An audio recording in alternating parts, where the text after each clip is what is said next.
We are live, ladies and gentlemen. We got a busy live stream schedule for you. It was a surprise. Just checked in my man right here in the middle.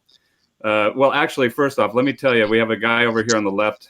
Might be the right. I don't know what your screen says, but we have Glenn over here. Glenn is in Australia. Hey, all. And Glenn is the one of the producers and he's one of the hosts of the Canine Paradigm podcast. And Glenn and I were just recording a little snippet for his 100th episode. 100th episode. And we started talking about. Congratulations. Thank you, buddy. And then we started talking about this man in the middle here. What did you say about this man in the middle, Glenn? This one. Hang on. This one. This guy. This guy, right? Wait. There we go. That guy. Hang on. Let me tickle easy. Yeah. I met George probably about 3 years ago at St. Louis at the conference. And I was just telling you on the short podcast that we did that I really found him an impressive young guy.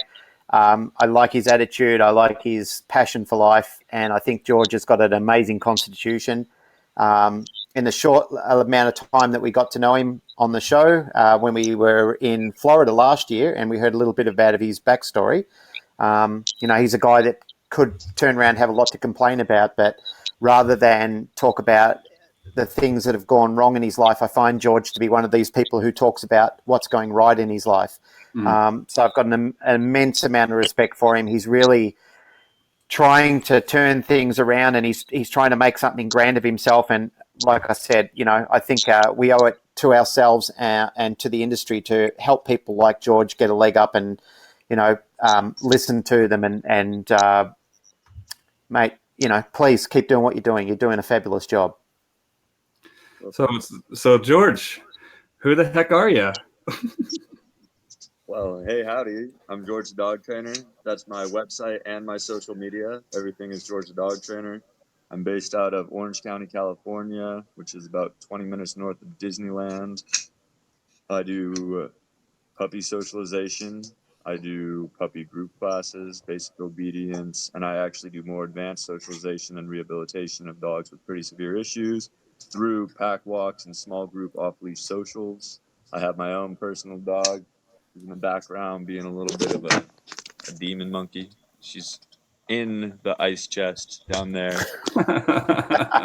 What kind of dog? What kind of dog?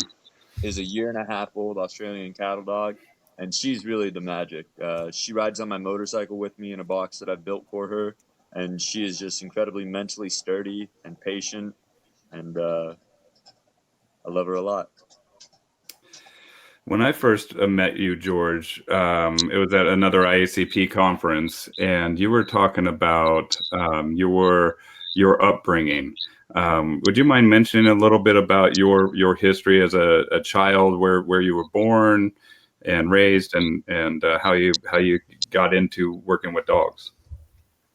Yeah, so I jokingly and affectionately say that I am the closest thing to a feral human that society allows. I was born homeless on the Hawaiian island of Kauai, and for the first several years of my life was homeless with my older brother and mother as we traversed the Hawaiian Islands and eventually crossed the seas to New Zealand and then Darwin, Australia. So anytime I meet Australians, I got a little bit of kinship with them, particularly because of some Australian blood I have.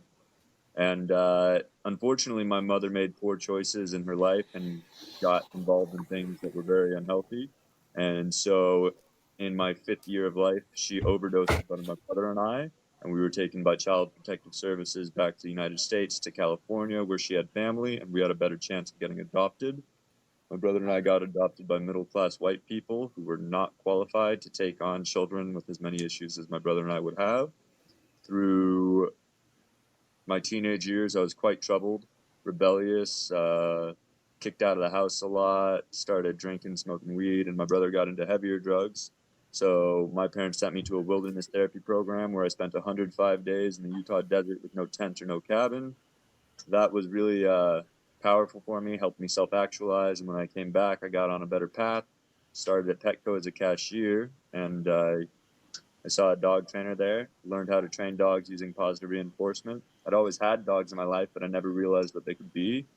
And I fell in love with the service of others, and to be able to help these dogs.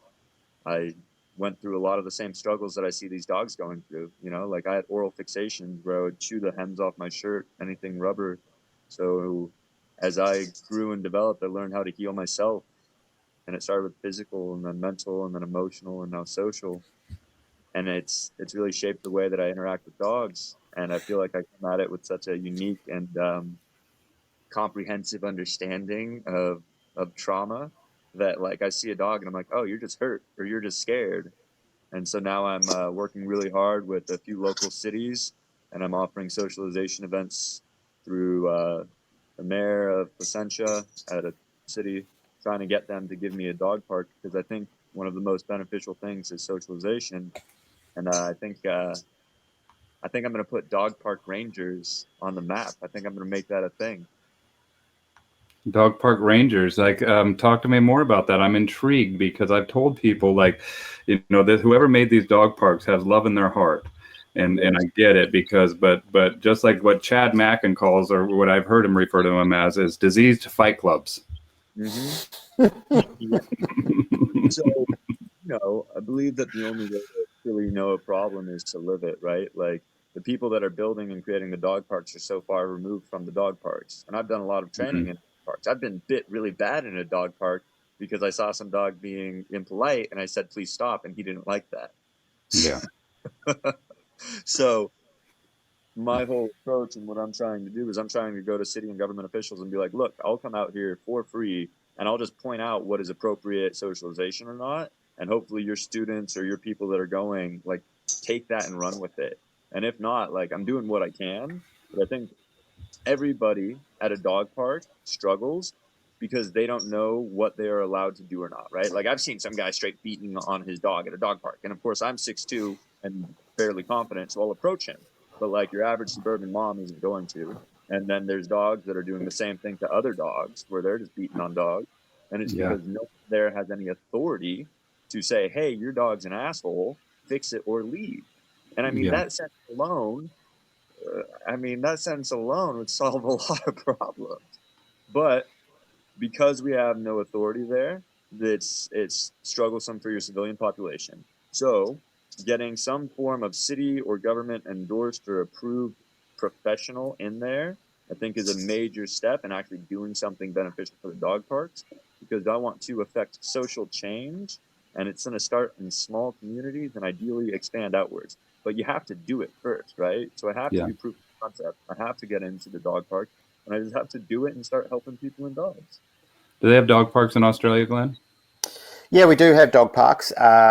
We've got them in different council areas. I'm in two frames of mind about dog parks. I understand that they serve a community benefit, but I also believe that they create a lot of problems as well. Because the problem is dog parks are largely unattended by people who probably need to be there to attend issues. And it's fine for the social groups who all fit in there. It's not fine for the person who comes down there who've got a rogue dog that they don't understand the potential of their dog's behaviour and actions. And that's where the problems start to come out in droves. Yeah, the more dogs that go to that area, they start forming a little pack, dude. You know, and that pack starts getting together, and you know, pack mentality is like mob mentality in human beings. You know, it's amplified a lot of times. A lot of some behaviors that aren't really viewed as positive.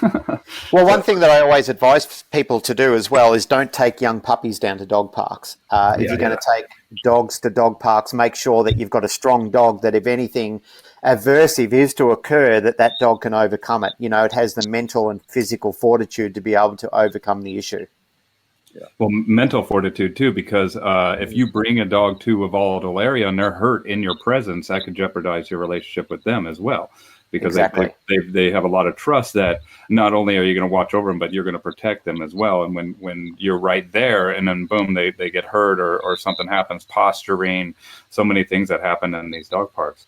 I agree wholeheartedly with George. I think that there definitely needs to be, a liaison or somebody there who's Yeah. kind of an expert that can just be like, hey, you guys, I'm not sure if you know the effect that you're having on other dogs, or I don't know if you know that this is, not necessarily good, or this could really, really escalate quickly, or I've even seen people bring dogs that are in heat Yeah. to a dog park, and I'm just like, yeah. You said it more polite than I did. What's that, George? You said it so much more politely than I did. What do you do? So a couple important notes here, right?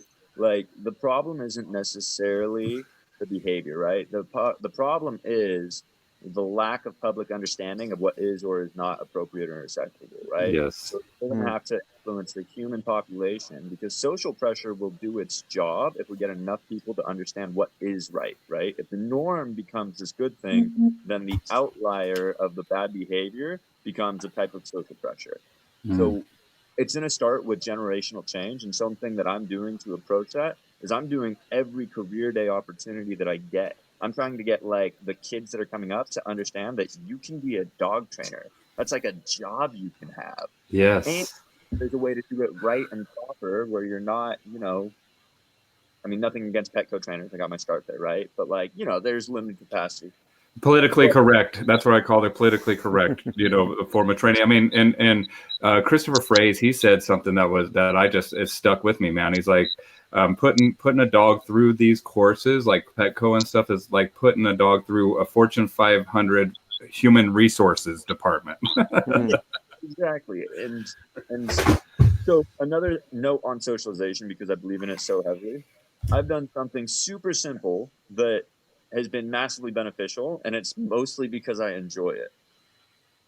I went out and I just gave business cards to a bunch of vet hospitals, right? Some of them started sending me business. I started sending them business. I've built a really good relationship with one of them now, and I host 3 puppy playtimes twice a week. And it's like the best thing ever. I tell people, once your dog has its second round of shots, you can come to this vet hospital where they have great cleaning procedures, and I'll supervise. And so I'll have like 5 or 10 puppies under 6 months old, or on Tuesdays, my large dogs, as many as 15 puppies.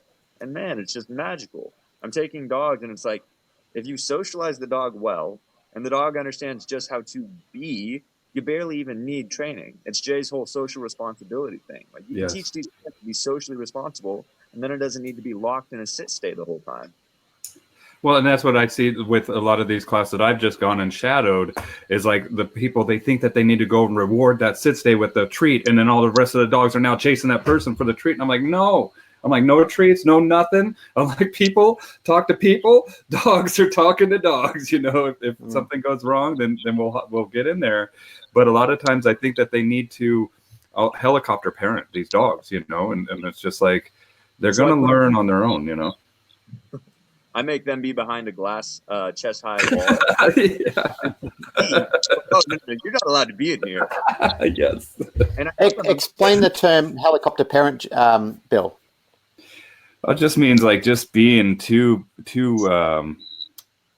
I don't know how to explain it except for you're too much. I mean, it's just trying to manage every single behavior or try to market or trying to overthink stuff. And I'm like, man, just let them be dogs. Let them explore.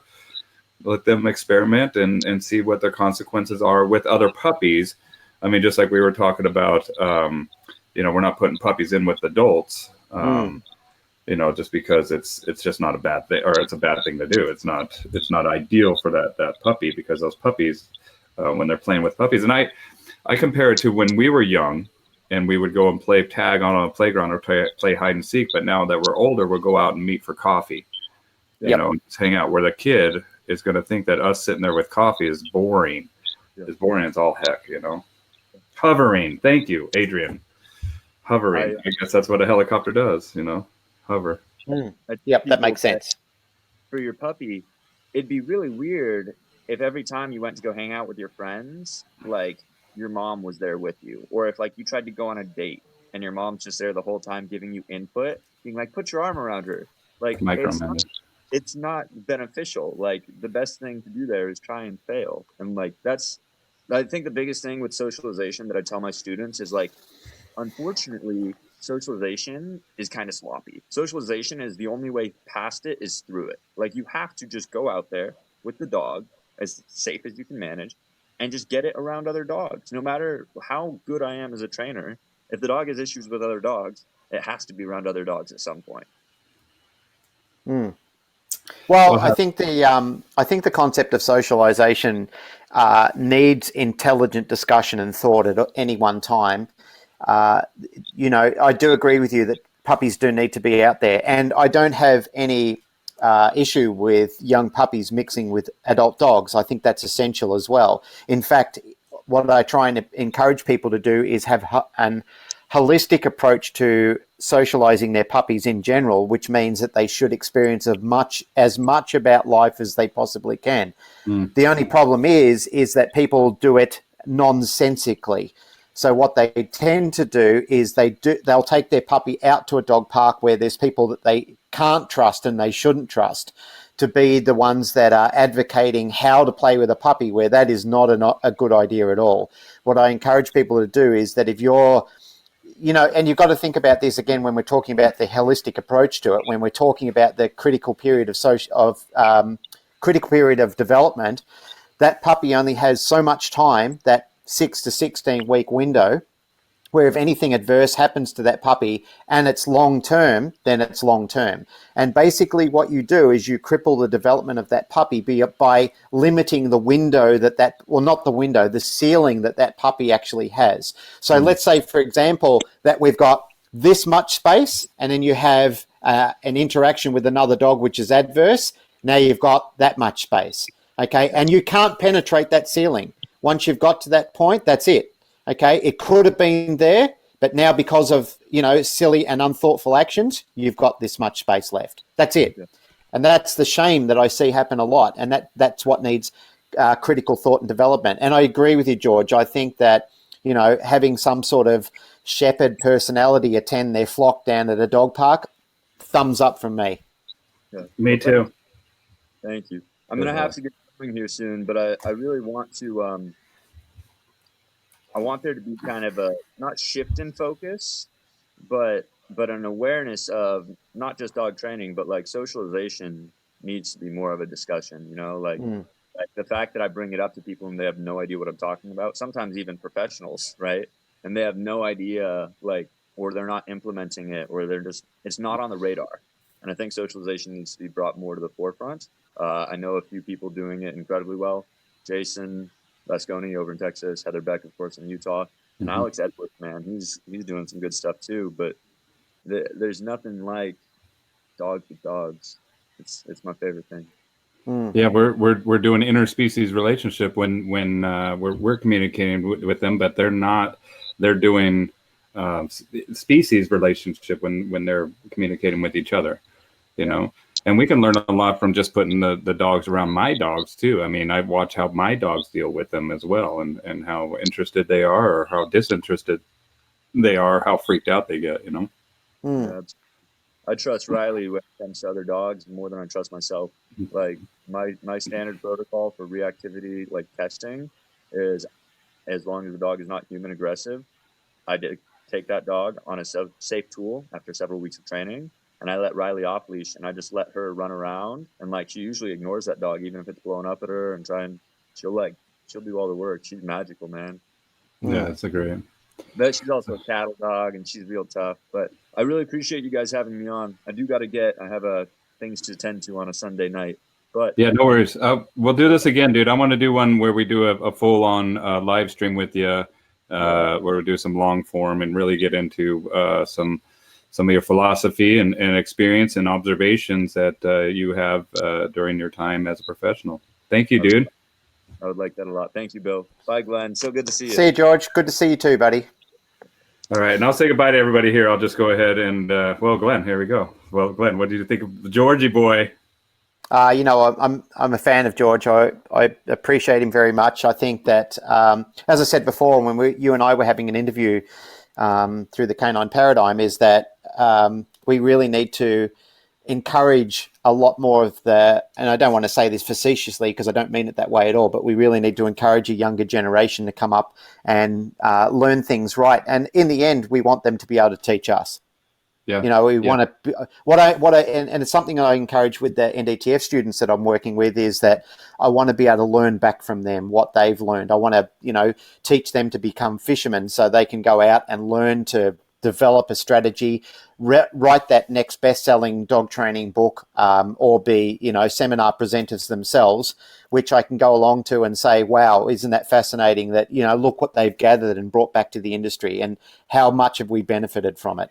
And I'm seeing that, you know, like I'm seeing that people are having the ability to go out there and return with some institutional knowledge that is just next level on top of what I originally learned to do. I can't tell you how important that is for us. Well, just like I was saying on the interview we just did about there not being a finish line. There's not a finish line in life, but there's not a finish line where we could take the relationship with these dogs. And, you know, it's just so cool to see where these people go. And because we have such a passion for it, you know, and then once you start to realize, and that's what I liked about George, about him talking to kids and letting them know, hey, look, you can be a dog trainer. This is something you might know that this is a form of what's possible out there in the world. And same with Adrian. Remember, I had a interview with Adrian Lytle where she went to that Triple Crown training academy after the Army, and they paid with the GI Bill, and she was like, oh my gosh, I could be a dog trainer. Yep. And you know, there's some people out there that are real diamonds in the rough, you know, and I agree. They're knowledge through experience, gnosis, is a totally different ballgame than just reading about it or studying about something. When you get out there and start to apply, get your hands dirty and get into the trenches, there's so many different lessons that you learn personally, and that's where, you know, our perceptions come together and our observations come together to form the concepts that we need to get a better understanding of the pattern, whether it be the pattern of behavior, the pattern of learning. And then eventually, once we have a firm understanding of the pattern, we can tap into and understand the principle that is underlying of that pattern. And, you know, it's a cool thing, man. And not only that, but with all these tools that we have technologically available to us that will help us communicate better as trainers. You're in Australia, I'm in Seattle, George is in Los Angeles, and we just had a little whim. We were talking about them, and now we have, you know, about 18 minutes of good content that we just put out based on an action that we decided to take. And I think that's the other key to this, is just knowing that it's not just wanting, but taking action, doing what's right. Yeah, exactly. I think that the more that we actually get networking possibilities like this, that we can confirm that what we're doing is right and for the benefit of the dogs. How can you argue with that? And that's, again, you know, to bring up what we've been talking about formally, and now that we're on this live stream together, is that we've got potentials like conference and media like this that we can fact check ourselves, make sure that what we're putting out there, the content that we're putting out there, is right. And, you know, it gives people the opportunity to network with each other. Again, can you tell people what your saying is, the one that I love, the one I refer to? Your network is your net worth. Yeah, I love that saying, man.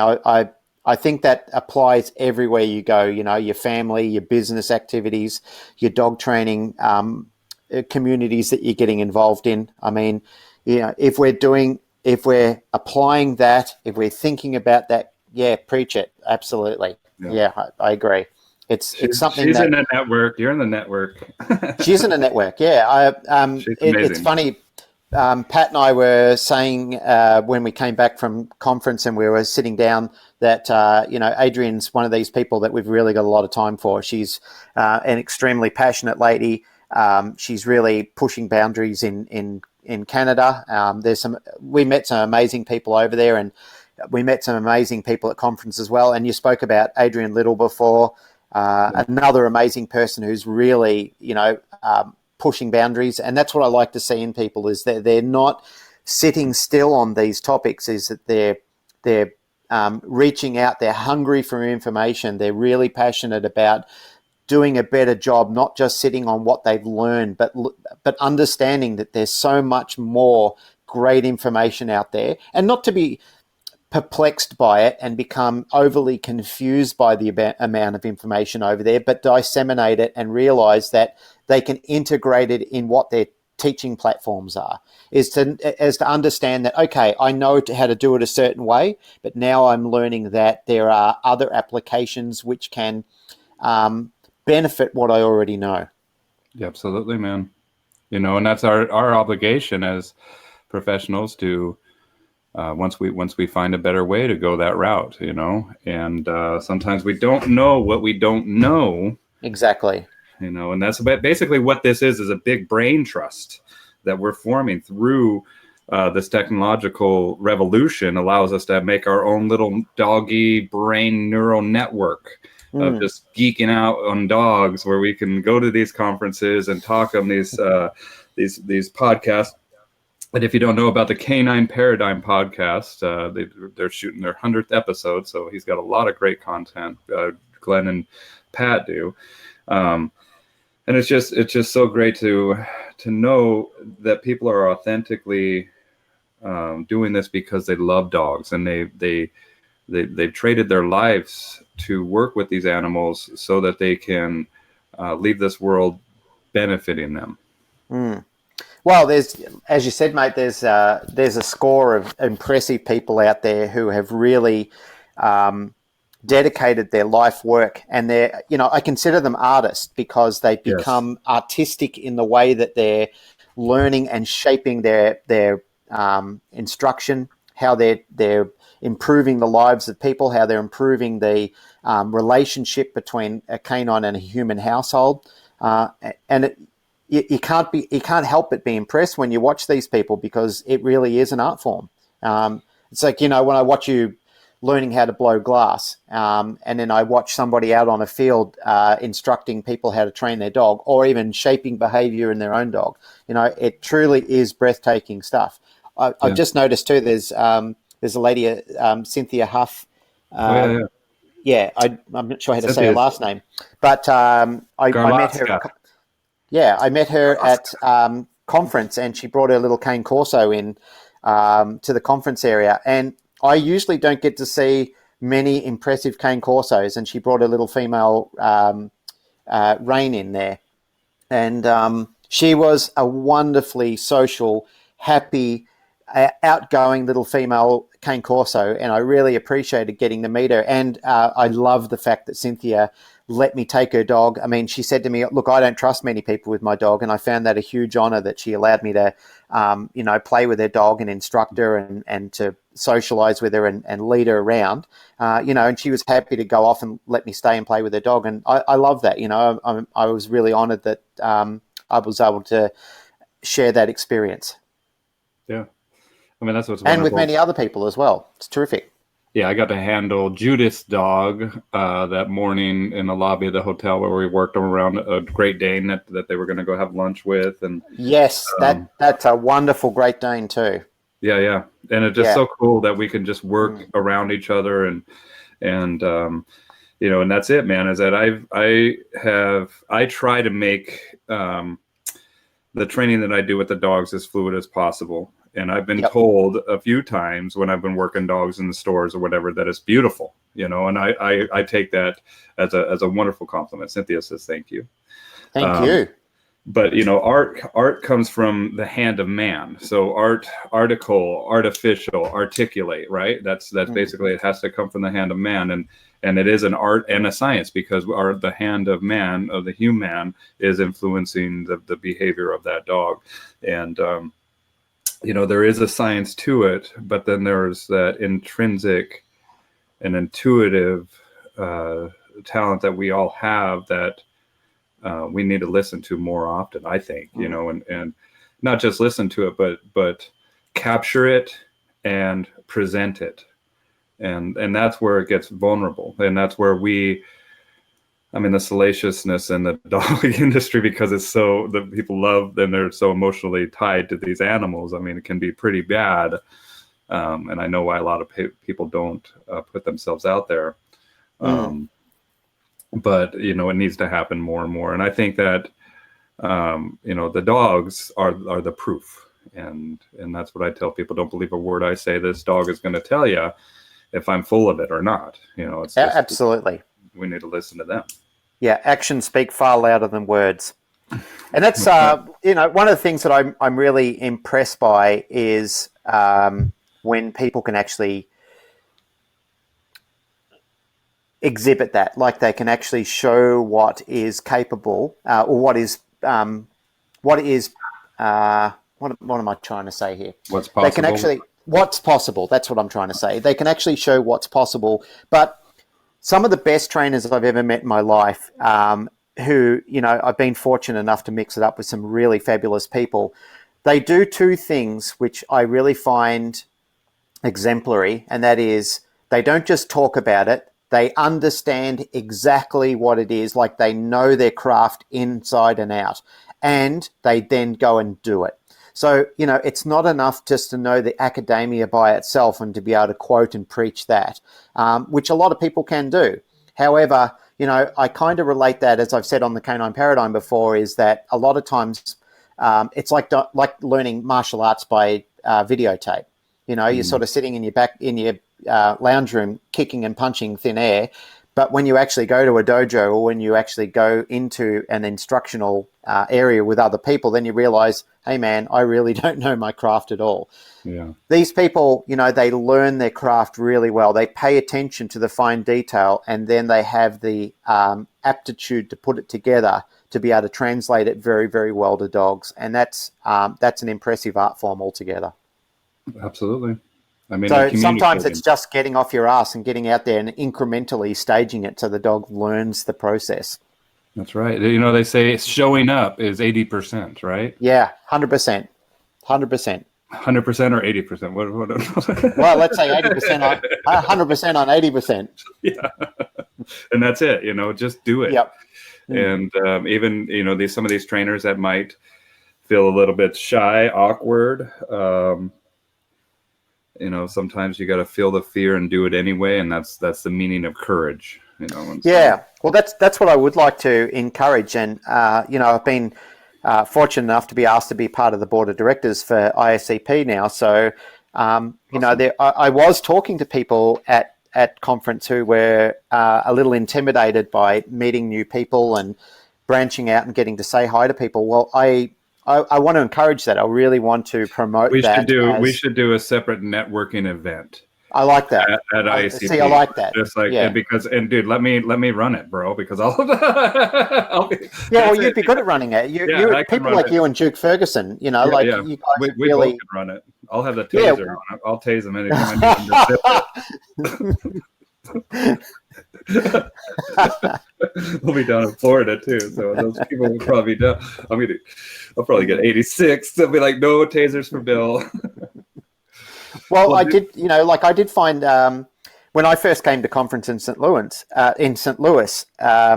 you know, obviously I knew Josh and Justin Hall very well, but Duke Ferguson was one of the people who really grabbed me and started to make me feel very welcome. You know, like I think he was the first major personality that I met outside of the comfort zone of knowing Josh and Justin, because I was just shadowing them around because I didn't know anyone. I turned up there by myself, and you know, there were a few Aussies there, but having Duke there and then him on meeting me to other people, it really opened up that potential. And it's, you know, things like the Canine Paradigm were developed through those introductions, you know, like listening to other podcasts from people like Chad and Jay when they were doing dog training conversations, and even, you know, Josh Moran and Dave Putman's, their Madmen and Philosophers, and then learning about yourself, you know, meeting you and wonderful people like Byron and, you know, like, again, Adrian Copeland, I met her there as well. Adrian Little, who we're talking about, and there's just scores of other people. Jason Cohen, Jason Visconti, Cynthia, who I met this year, and I think Joris is on here as well. I met him for the first time at this year's conference. Mate, I can't tell you how wonderful I feel there and how sad I am to leave America when it's time to get on that plane and go home. I love my country. I love returning home.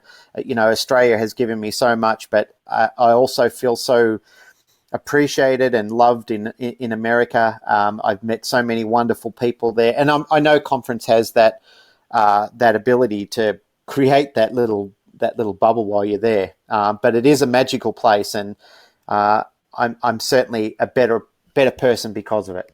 Yeah, I highly recommend everybody going to the ICP conference next year. And are you going to be there? Definitely, I'm on board of directors. I have to be. Yes, you. But do. I want to be anyway. I was going to go anyway. So, and it's in Florida, so we're going to hit the Tiki Bar again. Heck yeah, we are, man. We're going to have a great and go time. back to your room for the after party. I'm going to have a house. I'm going to have a big cool. house. Yeah, we'll do an Airbnb across the street or something. I don't want to get kicked out of my room. Bill Church's place for the after party. Yeah, everybody's invited. Come on over. Awesome, Glenn. Well, I'm going to let you. Well, I think I'm going to end the live here, and I just stay on. I think if I disconnect, then I'll call you right back just to say. Sure, buddy. No problem. And then we're going to be doing a live stream with Glenn here pretty soon too, and then keep an ear open for the 100th episode of the Canine Paradigm podcast. And thank you, buddy. Yeah, I appreciate that. Yeah. And Bill's going to be a part of it. So, and we're going to also interview you. So we want to hear your full story on our podcast. Cool. I can't wait, dude. That's so we can all enjoy the circle jerk together. Yeah. That's good over a cold air. All right, everybody. Thank you very much for this impromptu live stream. We'll talk soon. Definitely. Bye, everyone. Thank you very much.